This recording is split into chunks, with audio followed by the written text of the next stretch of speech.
projet des Baba Yaga existe maintenant depuis 10 ans. À l'origine de cette idée, il y a Thérèse Claire, Suzanne Goueffic et Monique Bragard, des femmes qui ont vécu toute leur vie sur le mode de l'engagement. Nous avions eu toutes les trois des problèmes de très vieux parents et nous nous posions l'interrogation. Et à ce moment-là, je leur ai dit, vous savez, moi j'ai écrit un petit projet et elles m'ont dit, on va le faire vivre ensemble. Autogérée, citoyenne, solidaire, écologique. Ces 4 grandes lois posent ce qu'est une maison de Baba Yaga. Nous avons chacune notre studio de 35 mètres carrés avec une petite cuisine, les douches et les toilettes, donc nous serons parfaitement chez nous.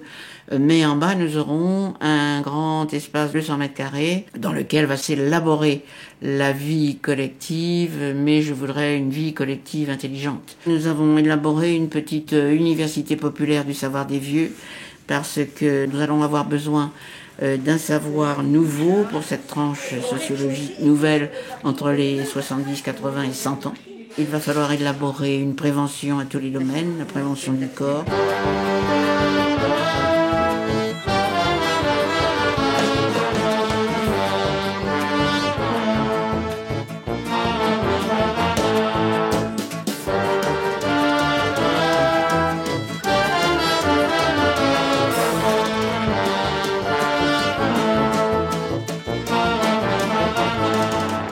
En 2003, la canicule fait des ravages parmi les personnes âgées. Les Baba Yaga sont reçus en mairie, leur projet retient l'attention et un terrain leur est promis en plein centre-ville de Montreuil. Est-ce que je verrai la construction? Il faut que je me cramponne. En 2005, elles organisent la première réunion d'information en vue d'élargir leur petit groupe. Alors moi, ce que je voudrais savoir, c'est comment vous vous inscrivez dans notre projet. Nous sommes extérieurs à votre projet, parce que nous, ce que nous voudrions, c'est faire la même chose à Ivry. Ah, vous ne voulez pas venir chez les Baba Yaga de Montreuil? Nous sommes ici pour nous informer, en fait. Mais vous êtes et assez c'est à ce nombreuses moment-là. quand même. Hein. Elles étaient trois, elles ont été trois à tout faire. On est 3, oui, à tout faire. Les Baba Yaga décident alors d'organiser des déjeuners mensuels. Ceux-ci attirent un nombre de plus en plus important de femmes qui souhaitent se joindre à l'aventure. 1, 2, 3.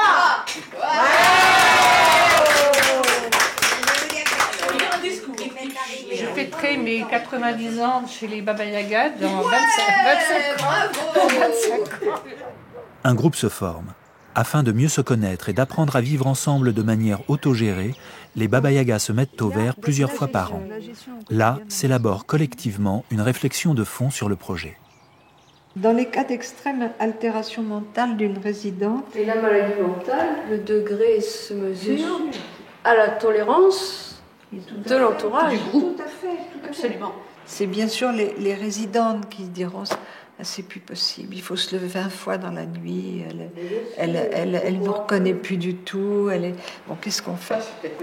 Voilà, oui, tu vois, l'engagement de solidarité que nous prenons, il est vraiment jusqu'à la mort de chacune, quoi. Au début de l'année 2007, le Conseil général de Seine-Saint-Denis refuse d'examiner le dossier, estimant qu'il est discriminant, les Baba Yaga n'étant constitués que de femmes. C'est un coup dur pour le groupe qui décide de poser une première pierre fictive en signe de bravade. C'est sur cette pierre-là que je bâtirai la maison des Baba Yaga. Et les portes de l'enfer administratif et politique ne prévaudront pas contre elle. Jean-Pierre Brard, alors maire de Montreuil, obtient un rendez-vous avec Christine Boutin, ministre du Logement, en cette fin 2007. Vous savez, quand on a des parents âgés sur le dos, c'est très très lourd. Et de temps en temps, on se dit, oh là là, quand est-ce que ça va se terminer? Je trouve que c'est immoral. Donc, j'ai pensé à la maison des Baba Yaga, qui est une maison autogérée, citoyenne, solidaire et écologique. Mais, en ce moment, le Conseil général nous refuse les crédits parce que c'est un projet innovant.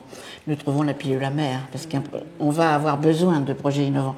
Vous n'êtes pas sans savoir que nous allons être 17 millions de vieux demain, et donc, Madame la Ministre, nous avons besoin d'une décision politique.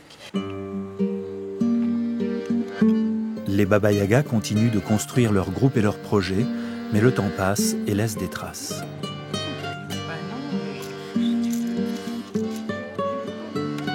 Je pense que la maison va être ouverte d'ici 1 an et demi, quoi. J'ai dit que j'y rentrais. Et puis le jour J à l'orage, je verrai ce que je décide. Je sais rien, ça va... ma santé se dégrade. Donc dans 2 ans, c'est... C'est-à-dire ? Oh, c'est-à-dire que, tu vois, je marche de plus en plus mal. J'ai eu l'espoir que ce soit temporaire et que j'allais remonter. Je ne remonte pas du tout la pente. Je suis, au contraire, dans une pente tout à fait descendante. Ce qui me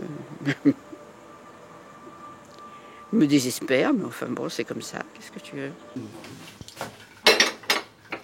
Ça t'est arrivé de penser que tu allais laisser tomber ? Oui, tout à fait. Que j'en avais marre et puis que basta. Après tout, moi je vis bien. Tu comprends, c'est presque un drame, tant mieux, mais on vit tout assez bien dans notre maison.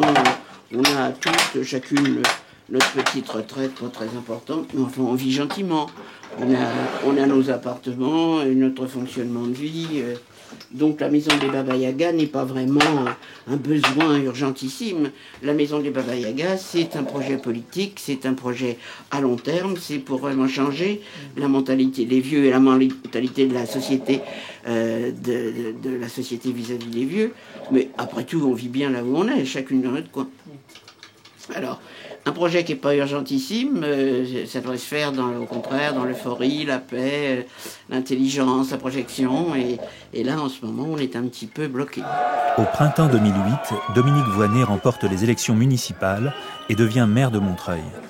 Quelques semaines plus tard, en juin, Thérèse Claire est décorée de la Légion d'honneur par l'historienne Michèle Perrault, en présence de Simone Veil. Il y a 3 ans, j'ai reçu un papier pour me dire... Voilà, nous sommes un certain nombre de femmes, nous voulons créer un endroit où on puisse se retrouver, habiter et faire quelque chose. Je dois dire que je trouve que cette initiative, j'espère qu'elle pourra être réalisée le plus rapidement possible, que cette initiative est épatante. Alors Thérèse Claire, au nom du président de la République et en vertu des pouvoirs qui nous sont conférés, nous vous faisons chevalier de la Légion d'honneur.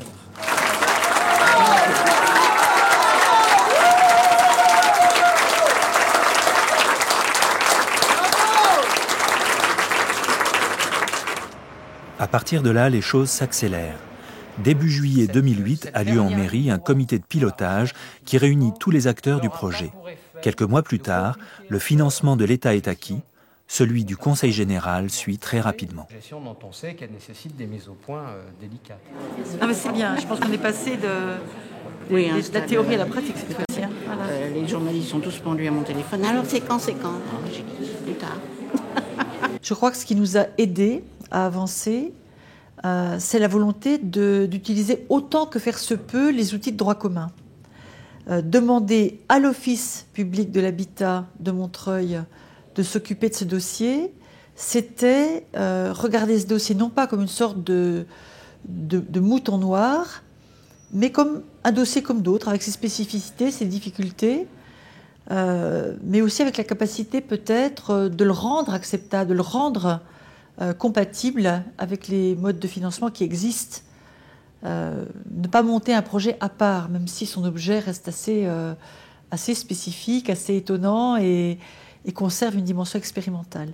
Pour certains partenaires cependant, la voie du financement du logement social est problématique. La région Île-de-France a donc créé spécialement un nouveau dispositif pour financer des initiatives telles que celle des Baba Yaga. Après de longues conférences participatives avec les institutionnels, les associatifs, on s'est effectivement aperçu que nous manquions de dispositifs innovants, comme celui des Baba Yaga, qui était un projet qu'on nous avait présenté mais qu'on ne savait pas financer. Donc on s'est adapté et quand Francine Bavet et Jean Peluchon ont fait voter cette délibération cadre, on a inclus un dispositif qui s'appelle Structure innovante à destination des personnes âgées, personnes handicapées, avec déjà en arrière-fond ce projet en tête. On fait évoluer une administration aussi parce que les porteurs de projets, et notamment les porteurs de la maison des Baba Yaga, ont su convaincre aussi les services, l'administration de la région Île-de-France. Après le financement, reste à résoudre la question délicate des attributions de logement. Traditionnellement, dans une opération de logement social, la ville, la région, le département et l'État apportent une partie du financement. Et sont réservataires de l'attribution d'un certain nombre de logements du futur bâtiment à proportion du financement qu'ils ont apporté. Donc, si la ville apporte la moitié du financement, elle va attribuer la moitié des logements, etc. etc. C'est un résumé, mais c'est à peu près comme ça que ça fonctionne. Simplement, chaque cofinanceur a ses propres priorités, son propre fonctionnement, son propre public, et ça n'aurait pas pu fonctionner avec ce système traditionnel dans le cas du projet des Baba Yaga. Pour les Baba Yaga, il est essentiel que les personnes qui se verront attribuer des logements dans la maison soient adhérentes à leur charte de vie. 100% des logements pour les Baba Yaga. Il est évident que ne peuvent participer à cette aventure des Baba Yaga que des gens qui sont pleinement convaincus de cette dynamique et qui donc y auront participé avant même de venir habiter. Et nous sommes un petit peu dans l'attente de ces possibilités, mais toujours très très décidés à revendiquer cette possibilité que nous pouvons avoir de proposer des campagnes. Bien que sensible, cette question des attributions de logements est en voie de résolution. L'innovation dans ce projet, du point de vue de l'État, elle réside moins dans le financement proprement dit du projet immobilier, qui est un financement HLM classique. L'innovation, elle réside plutôt dans l'aspect, justement, attribution des logements, qui a un côté, il faut le dire, un peu dérogatoire, puisque normalement on n'est pas censé, donc encore une fois, attribuer ces logements à des personnes d'un même sexe et membres d'une même association. Donc ceci dit, je pense que ce qui est intéressant, je crois, c'est qu'on arrive à la signature d'une convention ou d'un protocole entre la ville de Montreuil, l'office de Montreuil, la maison des Baba Yaga et l'État, qui permettent effectivement de construire et d'asseoir un vrai projet et d'établir clairement des règles d'attribution. La rédaction d'une convention entre les différents partenaires a déjà commencé à l'Office pour l'habitat de Montreuil, sous la direction de son directeur, M. Bléry. Le fait de voir arriver un groupe constitué est surprenant dans un premier temps. Parce que souvent, le logement social, y compris les opérations innovantes, se pensent en chambre.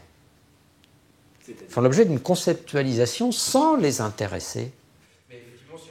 Nous sommes habitués de travailler sur la base de modèles. Dans le cas présent, il faut partir d'une page blanche.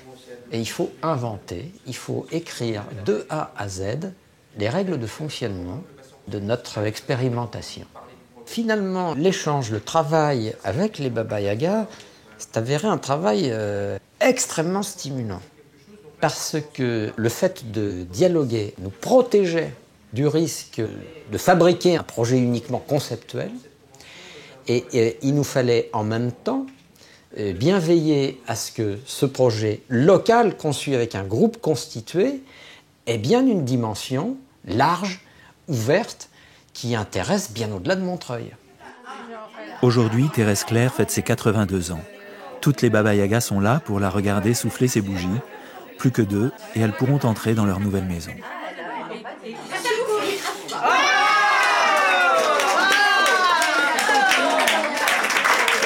Mais encore du souffle.